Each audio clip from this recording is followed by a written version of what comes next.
My name is Matthew Brown. I'm the CEO founder of CAIS. We are a technology platform that connects alternative asset managers with wealth management firms.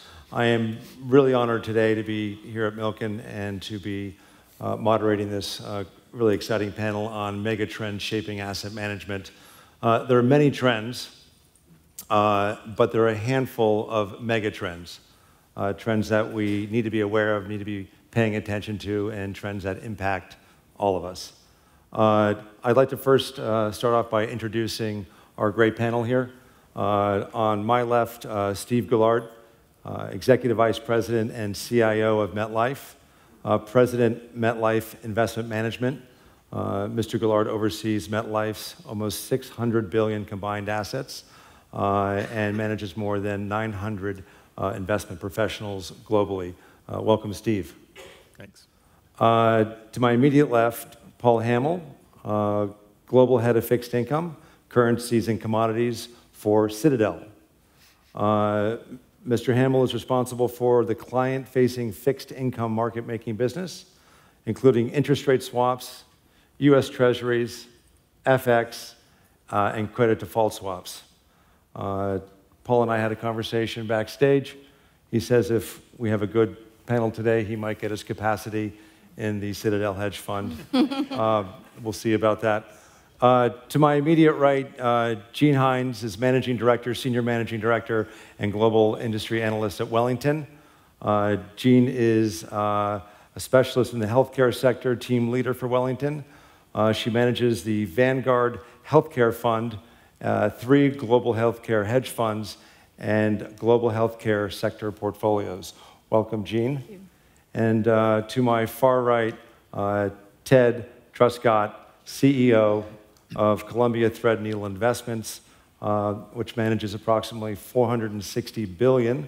Columbia Threadneedle is a global asset manager that provides a broad range of actively managed investment strategies and solutions for individuals, institutions, and corporate clients around the world. We are here today for you, so I'm going to be encouraging audience participation almost immediately. So as we go through our handful of megatrend topics, we're not only going to have a bit of debate amongst the panelists, but we really want to hear from you. So with that, I'm going to kick off. Paul, why don't we start off with you? One of the, I guess, major megatrends that we're looking at right now is the influence of artificial intelligence, machine learning, big data, as it impacts asset management. Maybe kick off with describing how your relationships with the markets have evolved as a result of this megatrend. Sure, I'd say one great example that everyone can relate to is the transformation we've seen of fixed income markets since the crisis. So pre-crisis, very opaque, very low data, low tech markets. As a result of some changes like central clearing and the migration of trading to electronic venues, we've really seen a boom in available data, information. So we're moving out of the phase of sort of adapting and complying to the regulations to one where people are really taking advantage of what's out there. And that means substantially greater use of automated execution in the way that clients trade, substantially faster pricing, less slippage, more efficiency in the way people access liquidity, which of course has many trickle-down benefits for underlying investors, and that's what people are generally trying to achieve. Got it. And when you think about outcomes for the investors and market participants, how is that evolving as well? Well, the ability to execute, I mean, simple spread compression is an obvious benefit of technological advancements of the type we've seen in financial markets over the last 10 years.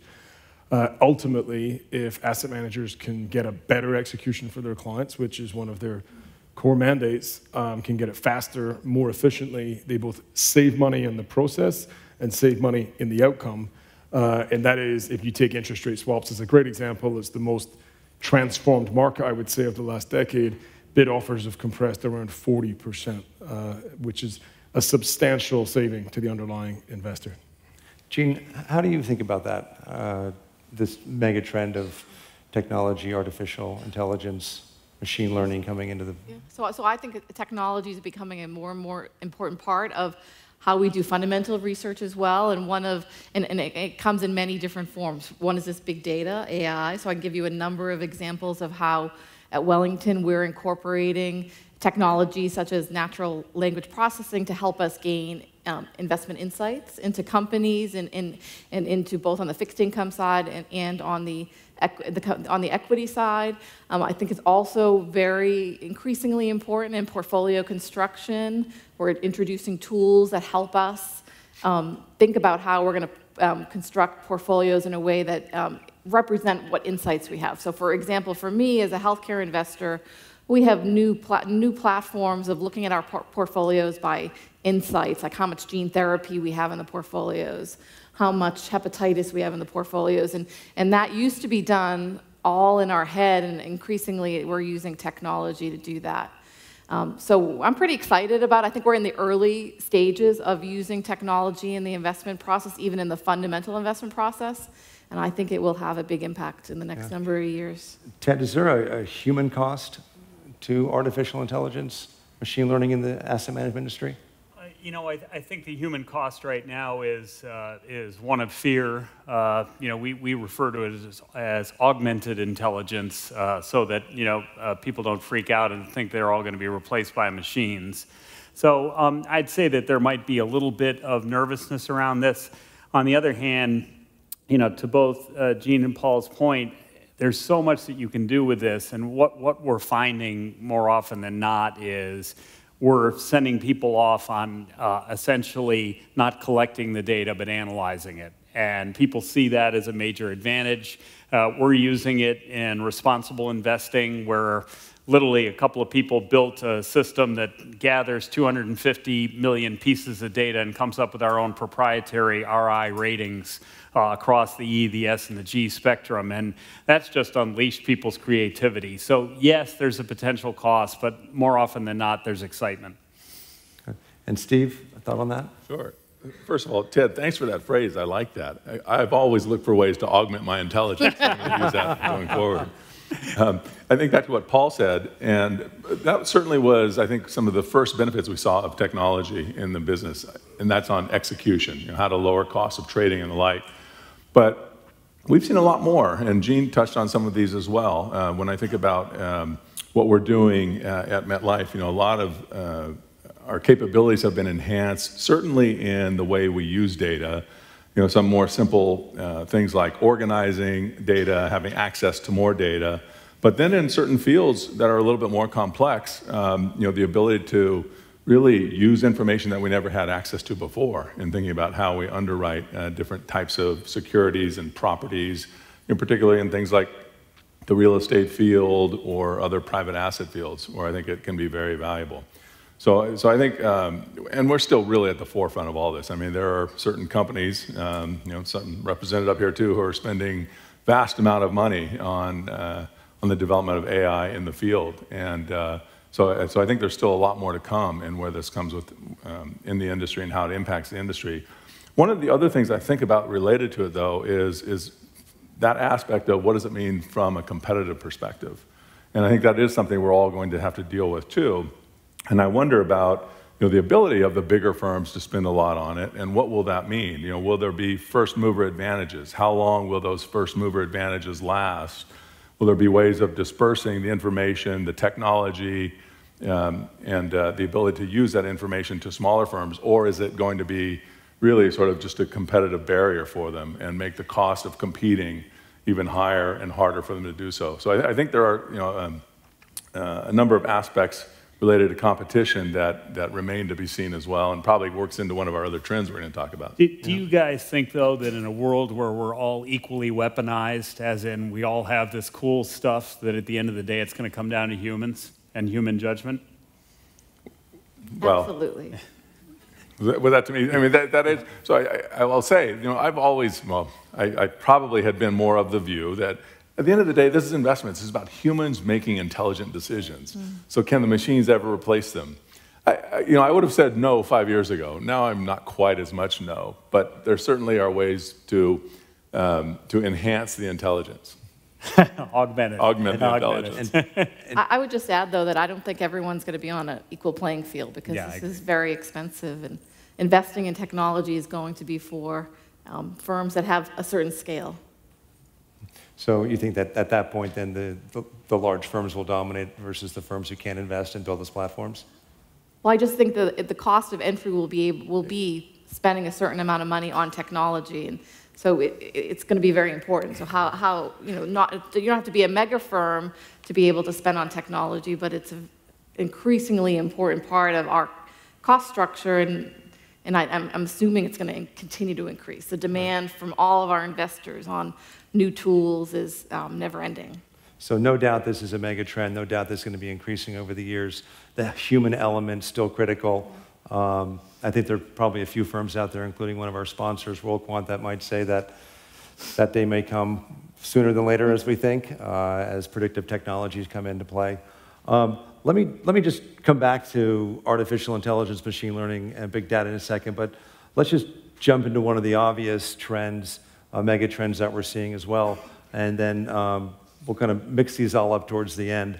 The obvious active versus passive shift, and Gene, maybe you can stay on this topic.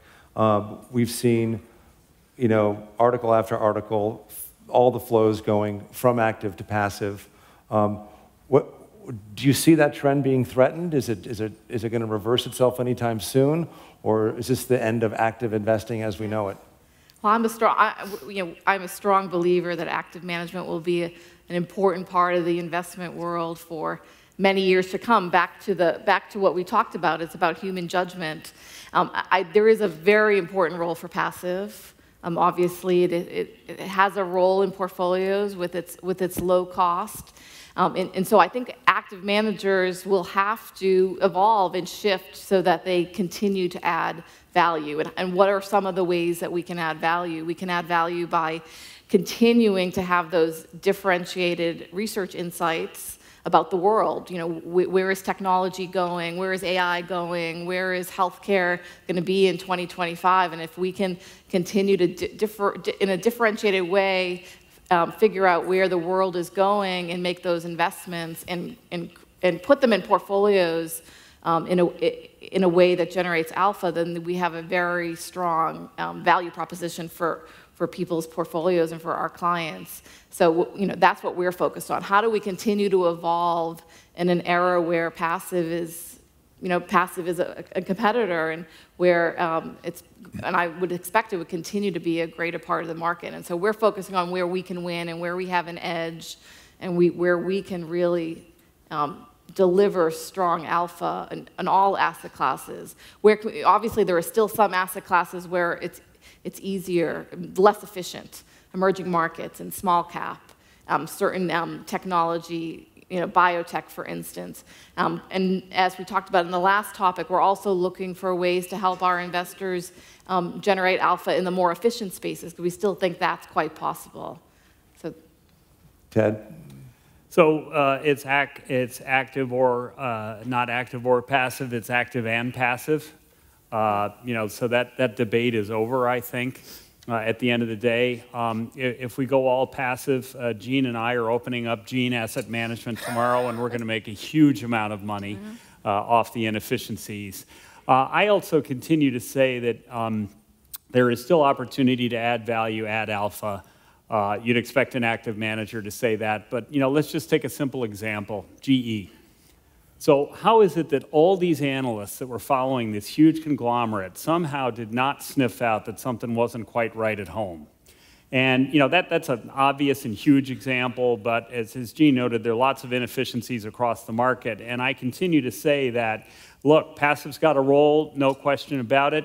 People, and it's one of the other trends we'll talk about, people essentially want value for money these days, and so they're going to seek that. But at the same time, I continue to see just tons of opportunity out there to exploit inefficiencies in the market, even though supposedly it's efficient every day. Right. So the answer then is, you're saying both.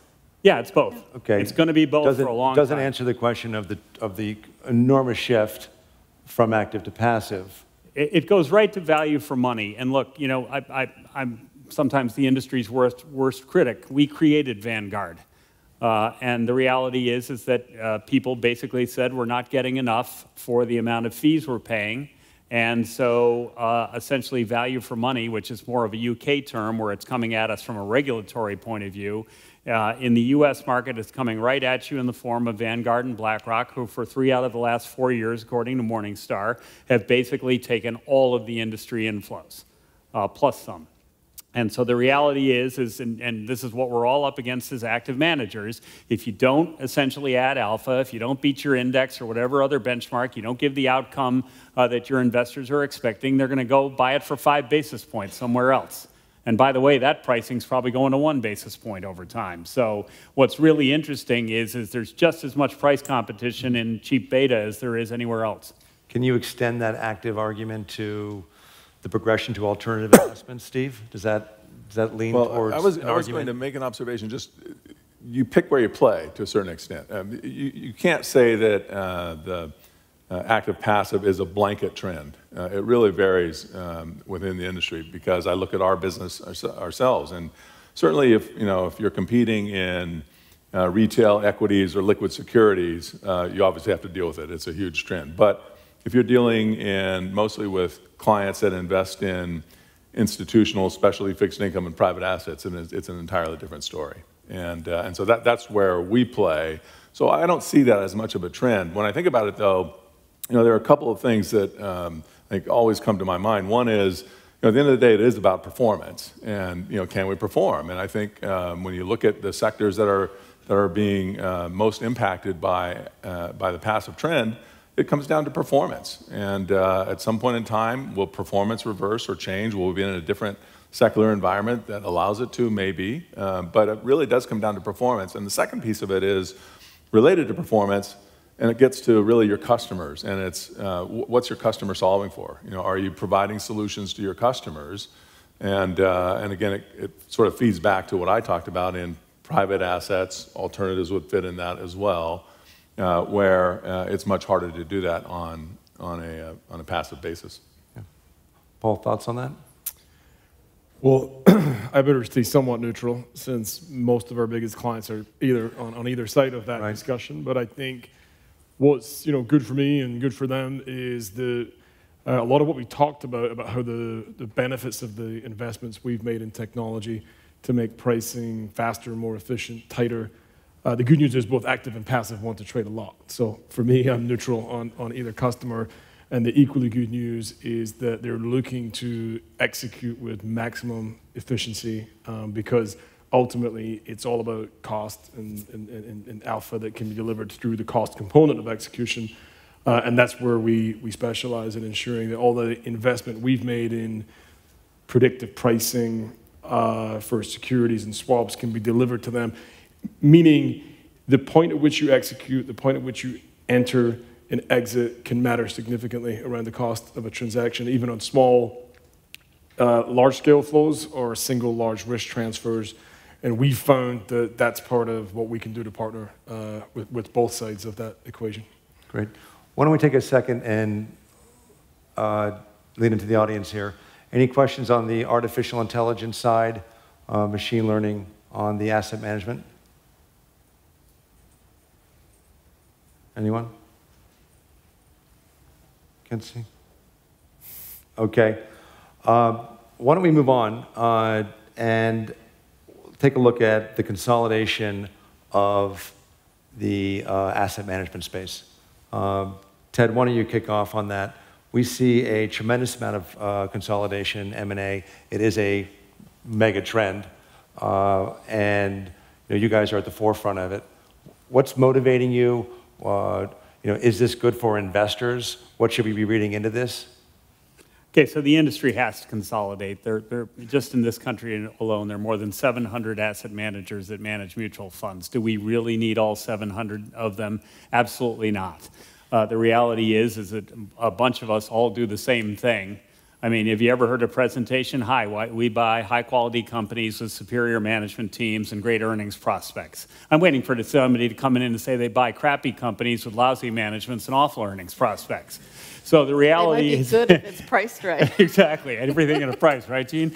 So look, there's this cottage industry, which has kind of grown up in a really interesting way, has got to grow up. And part of growing up is following what the commercial banks realized and what the investment banks realized, that if you consolidate, you can get rid of one back office system, one management team, one distribution team, investors who aren't performing and ceding share to the passive players, et cetera, et cetera. So there's tremendous economic logic to it. The industry structure and its emphasis on human talent gets in the way of that thinking.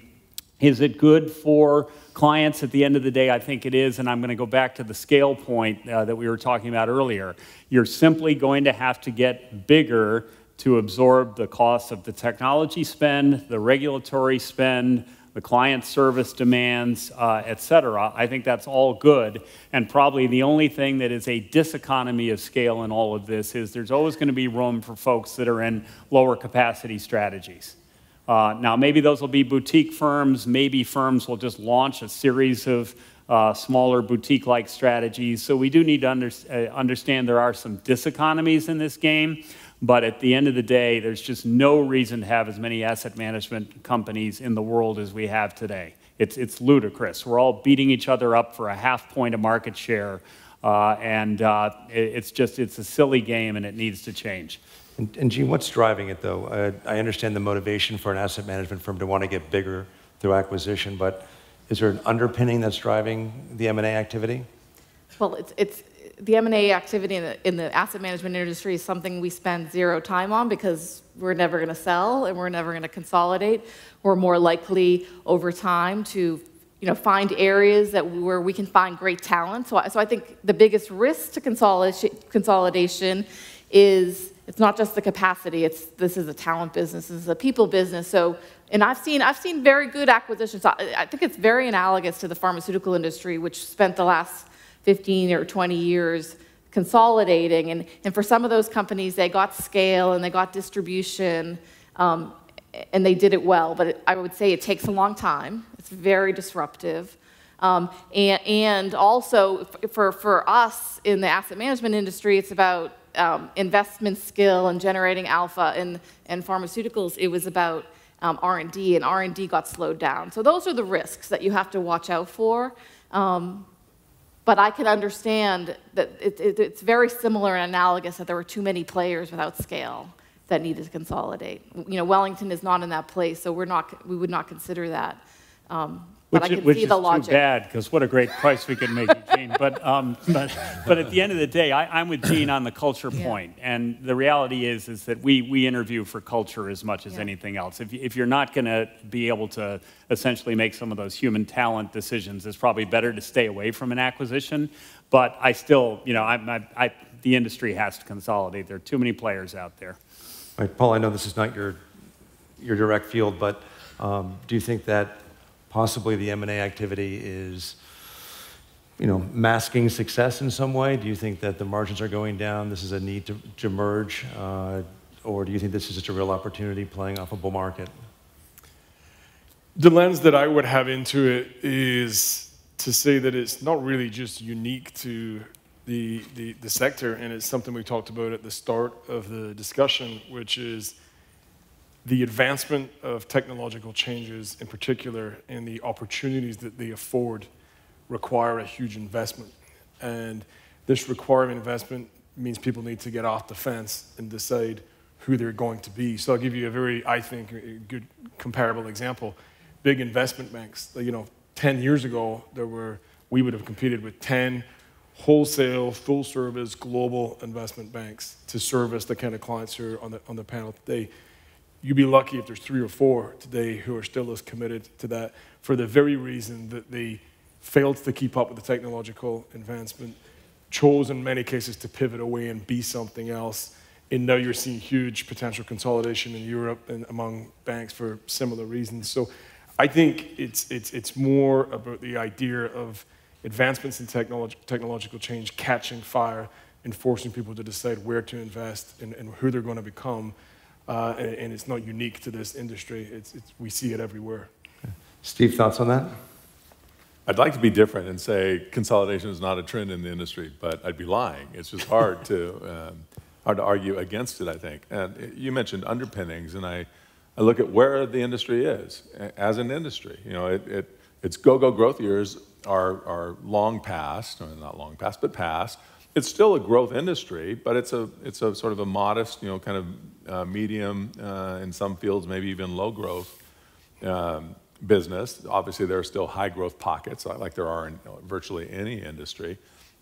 And there are also a lot of public companies in the industry, and public companies have pressures on them to grow as well. So I think those are the sorts of forces that all lead to natural consolidation among competitors. And I think the other factor is, as companies in the business look to how they would grow, the natural opportunity is to diversify your strategies and products and customers, and therefore the easiest way to do that is through consolidation. So I think we'll continue to see more consolidation as well. But I'll also say is we'll see a lot of bad deals, and you know, we touched on it. Acquisitions are hard in this field. At the end of the day, it does come down to human capital being you know, the primary resource in it. And so those integrations and those mergers are difficult. They take time, as Gene pointed out. And I think as a result, you know, we'll also see a lot of consolidation or acquisitions that probably don't go that well. Steve, when I'm having a good dream, I go back to 1990, and you know, life is wonderful in the asset management industry. Back in the 90s, we've done a time warp. It's fabulous. But those days are long gone, dear. I was an investment banker. It was a lot of fun being an investment banker to asset managers in those days. Steve, when you look out 3-5 years from now, what are the trends that you see developing that we're not talking about or thinking about right now? Let's put our predictive technology to work here. You know, we've identified a handful here, but it's really the ones that we're not thinking about that are probably the most important topics for us. Well, see, if I wasn't thinking about it, then I couldn't tell you. So, good point. What are you thinking about that we don't know about? You know, I think a lot of people would expect us to say, and somebody will say ESG, and maybe we can come back to that one and talk about that. I'm not going to, though. I'm going back to what I hit on earlier in one of my remarks, and that is private assets. I do think that that's a trend that is growing, and I think growing faster than we might even think. And I think about some of the forces, and you know, you can look, and everyone knows that the demand for private assets has been growing. I think, excuse me, look at Preqin statistics, and you know, the amount of private assets have more than doubled in the last 10 years. If you exclude private equity, which is more than half of private assets, you know, it's almost tripled. Private assets have almost tripled since then. So the demand has obviously been very strong for the last 10 years. But I think looking forward, it's only going to grow for a number of reasons also. Number one is I believe we are going to be in a low interest rate environment for a long time. And so the demand for yield will continue. And that's initially what attracted a lot of investors to private assets anyway, is that there's a little bit of extra yield in them. So I think that's number one. Number two is just think about what's happening with our economy as a whole too. You know, our public markets are, I think the number of public companies is less today than it was 20 years ago. And so we're seeing, for some reason, our capital markets are shifting, and companies are preferring to go private market anyway rather than public. So therefore, there's going to be more supply in privates, and the supply of private assets will continue to grow. And again, that will just create demand for it. And then the final piece I'd point to is demand, and it's in thinking about the investors. You know, what I've seen is really the expansion of the investor universe in private assets. Everybody wants to understand it. And when we really get to the fact where a lot of the state where a lot of pension funds and other big institutional investors who haven't typically invested in a range of private assets, remember, they've started investing in private equity. So I think that those institutional investors are only going to continue to open their universe of investments. And so I think their demand for additional private assets is going to grow. And then the final thing is to just think about where we are from an overall demographic and retirement perspective. There are trillions of dollars of flows that need to be invested, and we need to keep finding the best avenue for those investment opportunities. And private assets is still one of the lesser exploited areas. So I think that's really a trend that, even though people say, oh yeah, private assets, I think we're actually even underestimating what a big trend it is. Gene, what's your view? Do you think the trend in private assets is just getting going and you're going to see an increase over the next 3 to 5? And what in your mind would be driving that, if so?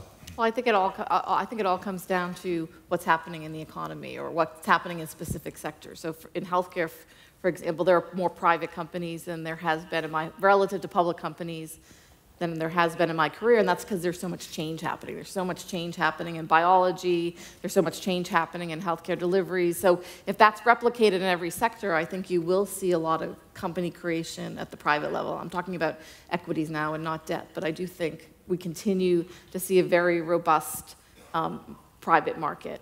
I was in China a few weeks ago, and I went to a city outside of Shanghai, and there were 500 biotech companies. That sort of floored me. We've been following that sector for a long time. 500 biotech companies. Well, the Chinese government a decade ago started a program where they brought scientists back from the U.S. to start companies, and so I think there's just a lot of exciting growth, investment into new areas that are going to change the world. And if that's the case, then there's going to be a very robust public market, but also a robust private market, and something we're at Wellington more interested in. And do you think that also connects back to maybe the M&A activity that we're seeing? More of the liquid market firms marrying themselves with some of the alternative firms that can access private markets? And I do think when you think about the number of companies, there are a lot more companies. There are a lot less companies than there were 20 years ago, but there are also a lot of a lot more big companies than there were 20 years ago. There's so many more companies with scale, and they have the balance sheets to buy companies. And I do think that the tax reform is, we're just beginning to see the results of tax reform. And when you think about it, it's only been a little over a year, and companies now have more free access to their balance sheets all over the world. So I do think we're going to have a pretty robust M&A cycle for many years to come because of that. Ted, private assets, growth of private assets. I certainly see private assets for us. We certainly are looking at real assets like real estate, private debt, et cetera. I would find it challenging to get into private equity. It's a different business model. It's different from what we do. Do I think there's going to be increased democratization of this? Like Steve noted, yeah, I think absolutely. I think that's sort of been the trend over time, is there's been a democratization of the entire financial opportunity for retail investors. It's migrated from institutional down to retail, and I think that trend's going to continue. I just think that what we're going to have to do on that front is to educate retail investors that the liquidity that they enjoy essentially is something that they'd have to give up in order to earn that extra return. And I'm not sure that time trade-off, if you will, illiquidity trade-off to get the premium for that illiquidity is well understood by the average everyday investor or advisor for that matter. So more to come on that, I think. So how do you get that message through? Is that an education? Is that a more broad-based, thoughtful approach to, once you make the decision that private assets is an allocation that of an individual portfolio should have? Yeah, I think it's all going to be about investor education. I think it's the only way you can do it. But most of us operate through intermediaries anyway, so I think it's as much about intermediary education as anything else. And so really understanding that if you go and you adopt a structure like an interval fund or something else that offers less frequent liquidity, do people understand that part of that premium that they're going to earn is due to that illiquidity? Steve didn't want to mention sustainability, but I will, because I do think it's a very important trend. It's lagging. It's probably one of the areas where the U.S. is lagging the rest of the world. It's very important to our European and Asian clients, and I think we believe that you can actually have differentiated returns by having a lens where ESG is part of that lens. And some of the things we're doing is we've really upped the level of ESG analysis at our firm in terms of, and we like to call it our looking at companies in a triple way. So the typical equity, looking at it from an equity perspective. We have a robust collaboration for the past maybe decade with our credit analysts in a way we hadn't had before, and then more recently with our ESG analysts. So looking at companies from three different lenses, I think will allow us to have better insights. And we will have products that are not gimmicky, but that are actually real products that will invest with an ESG lens or with an impact lens that will generate differentiated returns that many, many clients are interested in. Jean, you said something many of us have been thinking about. For the amount of attention that ESG and impact investing gets, the actual translation, at least in the US, into these products and these strategies is actually quite small. Why is that? Why have we not taken that next step? I think it has to do with, it comes down to the client base, and I think maybe I'll talk about it from why it's taking shape in Europe and in Asia, and I think it's happening with asset owners in those areas. It's just very important from them. So I think it started in Europe, and it's emanating to Asia, and I think eventually it will come to the U.S. as well. I mean, it just makes perfect sense. I mean, it makes perfect sense to do good for the world. This is what this whole conference is about, right? It's about creating prosperity for the world, as well as acting with integrity and acting with good governance, and that I think will create better companies. It will create more growth. And it will lead to better returns. So it's something we have made a big investment in to make sure that we're triangulating all of the aspects of a company from those different angles. And I personally wouldn't buy a company without checking with my ESG analyst now or my credit analyst if it had debt. It's a great addition to my analysis. I would just add one thing, though, and that is really emphasize that in ESG and in almost any new product development, and that's part of the way I think about this, it's really about what does your customer want? What are your customers asking for? We can't tell our clients what to invest in. We can help them solve solutions and provide the answers, but we've got to provide what they're really asking for. And that is where we are right now with ESG. It is a growing trend, but it's really, to me, it's really about responding to what our customers and what our clients are looking for. And Paul, I know you're not always directly in the zone here on some of these questions, on like ESG, for example, but when you think about your background and what you're trying to achieve right now, what are some of the things you look at and from a predictive standpoint on the next 3 to 5 years on trends? We've touched on some of it. I think, in fact, a lot of it. I think efficiency and transparency are addictive. Once they're unleashed, the potential both to just move people to doing higher quality tasks is, of course, to take the time back is very, very important, and we see that every day in just simple execution tasks. But it was also mentioned a great example of, rather than mining for data, you're using the data and using the information that's out there. So I would say we continue to see this snowball effect. Like and I'm referring specifically to fixed income markets, which remain absurdly inefficient in today's world relative to their equity equivalents. And why is that? Well, the original purveyors of liquidity in those products built a very large moat around their businesses to make them very hard to compete with. Forces of regulatory change, largely since the crisis, have opened up competition and unleashed competition in those markets. Ergo, I'm sitting here on this panel talking to you, for example. And I think some of the efficiencies we've seen unleashed are very, very hard to go back from. Investors don't want to go back from them. And so one trend is that sort of pushing to see that in other aspects of fixed income markets. Why don't we see that in credit? Why don't we see it in mortgages? Why don't we see it in every aspect where the market will be more efficient? But more importantly, I think, is it makes those businesses lower margin, in higher tech investment.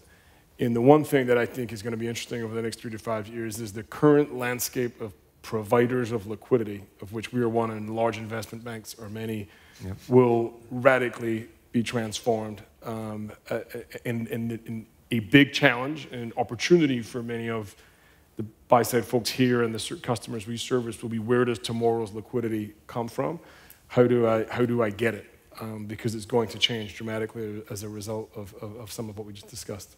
Steve, do you think about some of these things just on the last point Paul made, I think is a really good one. You know, liquidity's kind of died down as a topic for the last few years, mostly because we've been in a reasonably docile environment. But yet we all know liquidity today is a fraction of what it used to be years ago, and we'll only see that in times of market stress. But it is clear that the providers of liquidity are shifting. I mean, I see it in our business and what we do in managing the general account, and you know, there are a number of new providers of liquidity on the horizon. Is that enough to replace, you know, what has really changed and what has left the market overall? I'm not sure, and again, I don't know that we'll know until, you know, it's one of those stress times anyway. And like I say, in a crisis, there's no liquidity anyway. But clearly there are new providers of liquidity that have, you know, developed in order to replace what existed before the crisis. Yep. Paul, you mentioned the R word, regulation, and the changing landscape. Maybe just touch upon that for a second. We've gone from one administration with maybe a little more certainty around it to possibly a newer administration that is making changes. Can you talk about how that's impacting your business right now and some of the decisions you're making around that? Sure. I mean, the practical. So when I think about the biggest regulations in recent history, and I would think some of their folks here might agree with me, is broad strokes. In 2009, the G20 committed to making markets, in particular derivative markets, safer, more robust, transparent, and more competitive. Each individual region was tasked with coming up with a rule set to deliver that. In the US, it was Dodd-Frank. In Europe, it was MiFID II. And these are incredibly dense and complex and large and very difficult to implement sets of rules. And right now, we see many of our customers just grappling to even just comply and adapt with those rules. However, you do see the transition, especially in the US, which was a few years ahead, where you move away from adapt and comply and to take advantage of some of the opportunities it presents. To your question about what we see today, I think there's a lot of chatter about rolling back some of these regulations. What I see when I talk to our customers, there's very little appetite to go backwards. It's a little bit related to what I said on the previous question, which is once you've unlocked efficiency gains, once you're seeing better, faster, cheaper execution, and you're redeploying human capital to better, higher value-add tasks, it's unlikely you're going to want to go back just so banks can make more money.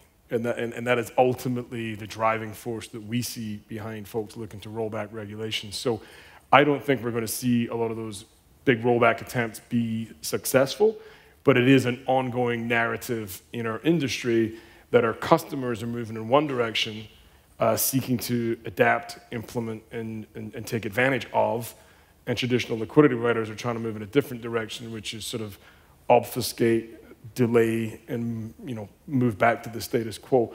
I think that's a pretty interesting thing that's going to get worse before it gets better over the next couple of years. Hey, Ted, managing a business, does the, I'm not going to call it uncertainty in regulation, but kind of the new playing field that is evolving, does that cause a problem or give you pause or in any way prevent directionality? Well, we sort of look at regulation, obviously, on a worldwide basis. And so for those of you that have not been to the United Kingdom recently, you might want to go check out the senior managers regime, which is its own special joy. And the reality is that even somebody like me, who usually makes decisions from the US but exerts influence on our UK company, gets caught up on all of this. And so the compliance aspect of this and the amount of money you're spending on regulation, and it's not just Europe, there's plenty of interesting things that have gone on in the US and elsewhere.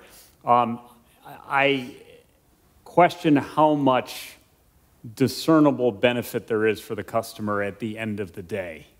I worry about a banking regulation mindset that is essentially applied to the asset management industry, because they're not the same thing. Sometimes we even struggle to explain to regulators that it's an agency type of relationship, if you will.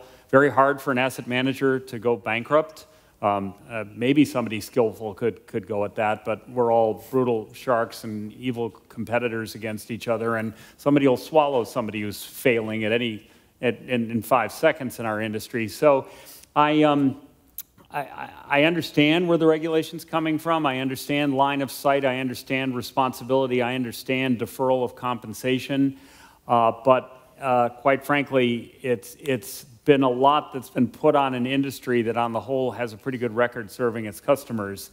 And I worry about this trend, quite frankly. Mm-hmm.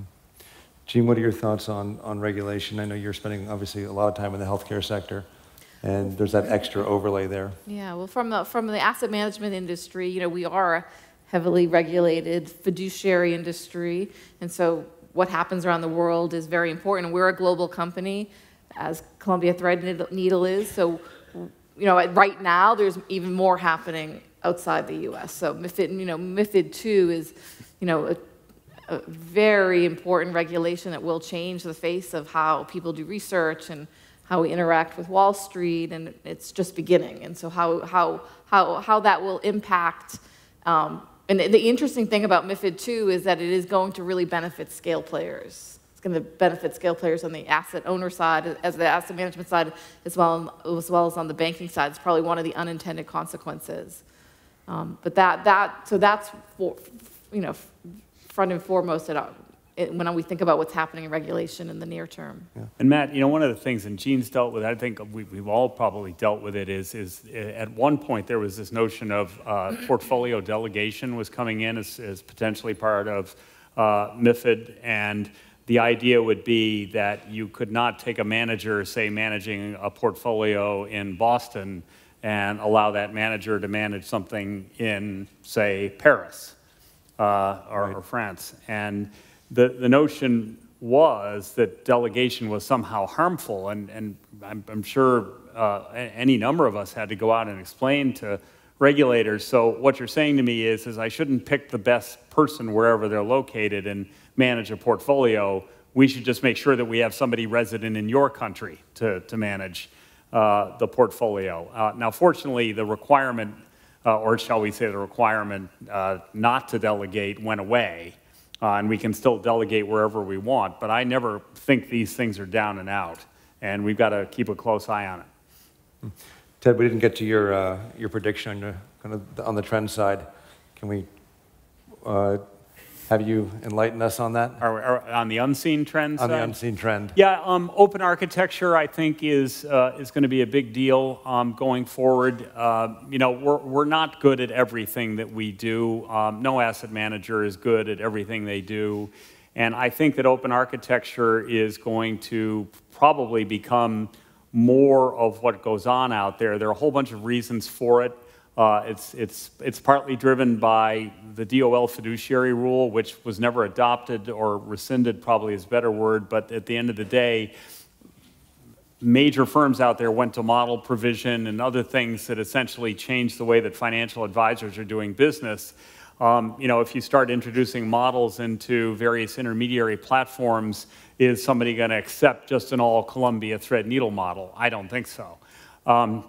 And what I can also tell you is when we manage the variable insurance business of our sister insurance company, we cannot put all Columbia Threadneedle in there. The financial advisors that work for Ameriprise, our parent company, just simply won't stomach that. And so we are a big manager of managers going out and hire essentially competitors of ours to help us manage that money. If you want to talk about something surreal, imagine me getting a thank you note from one of my most hated competitors for the $100 million mandate we just gave them.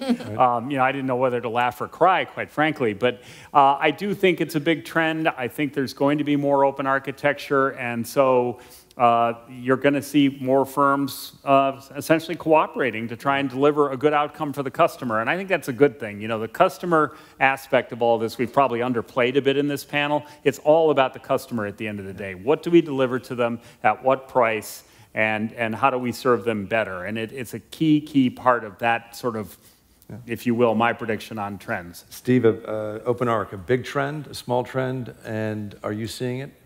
Yeah, we certainly see it. In fact, as we're building our own asset management business, a lot of our opportunities come because of that open architecture. We have the ability and capability to provide asset origination in sectors that our competitors and other asset managers don't. So I do think it will. But again, when you feed it back into what we talked about in consolidation, you know, I think there's also going to be a natural desire to try and own those opportunities as much as you can before you actually outsource them. Right. Great. Gene, thoughts on that? So we're a content provider, so we're definitely seeing that there are more opportunities for us at companies that distribute to clients. So it's I would say, a new and growing trend. Why don't we take a brief pause, and I just want to engage the audience quickly. Please. Yeah, cryptocurrency, Bitcoin, blockchain. So my question is more from an institutional investor standpoint. Are you starting to, at this point, maybe you can repeat the question, are you starting to take the asset class more seriously? I think it is a mega trend to start thinking whether or not, I know from a regulation standpoint, we're not there, there's no ETFs, but to ignore it at this point? Well, from an institutional investor perspective. Did everyone hear that question? It was really we should ask the question, are we taking crypto seriously at this point? Crypto and Bitcoin seriously? Blockchain is different. Blockchain is a technology that is real, and we'll find applications for it. But are we starting to consider Bitcoin and cryptocurrencies as real asset classes? And the answer is no. I'll echo the words of Warren Buffett. It's not going to end well. Gene? I don't have a strong view. I'll let the experts. Paul, that one? We make markets and products our customers desire to trade. Spoken like a Very little appetite to trade. Very little appetite. To trade it, we don't see institutional investors in the buy side coming to us and saying, why don't you make markets in cryptocurrency? We want to trade more of it. Ted, why is it all ending in tears? Look, you know, at the end of the day, I think we need to distinguish the difference between blockchain, the technology, as Steve said, versus Bitcoin.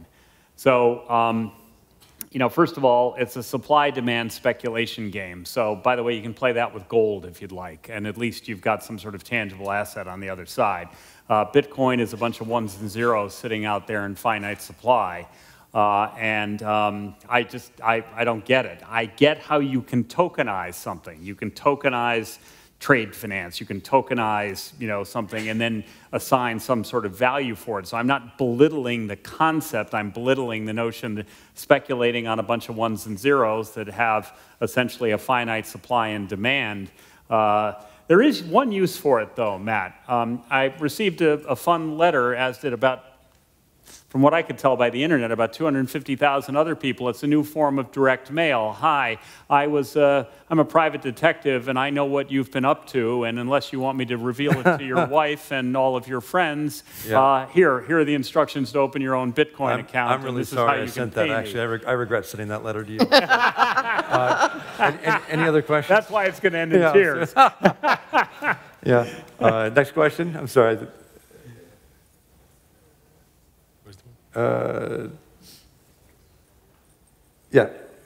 Please, Yes.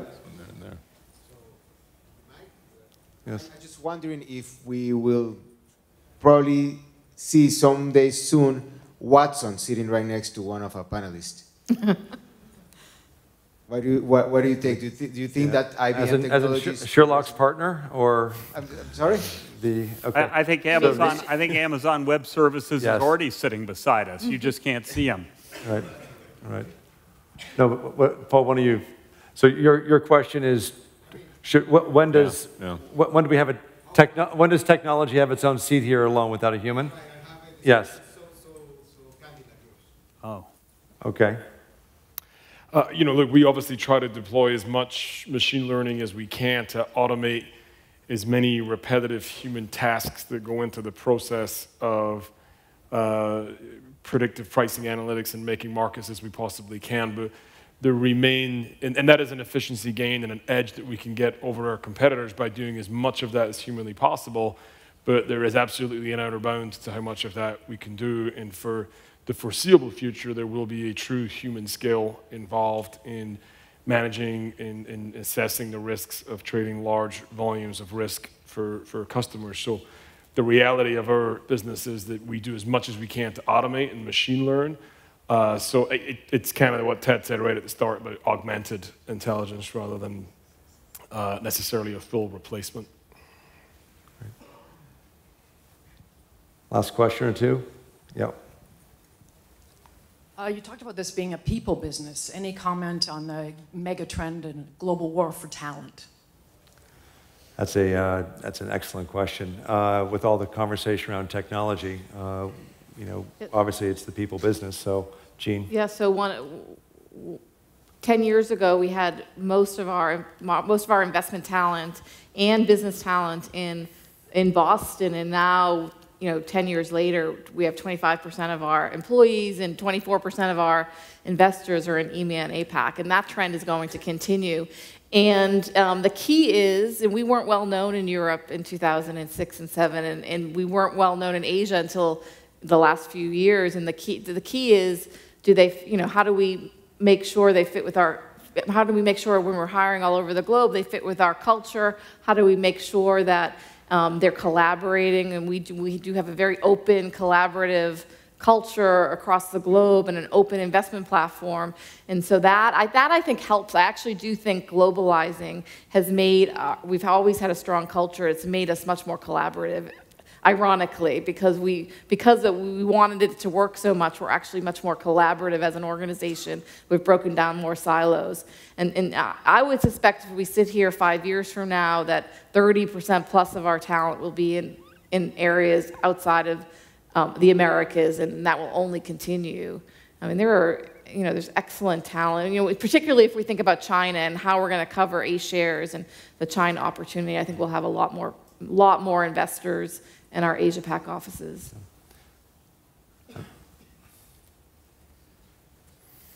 That might be our last question here. My question's for Paul. Paul, as we see the technology change in the fixed income markets, and you talked about efficiency, but with the change in transparency, do you see any effect on what volumes are going to do in the future? Well, I mean, most transparency regimes that we're talking about have been implemented sensibly so far. Time delays for large block risk transfers and relatively immediate dissemination of information for social size transactions.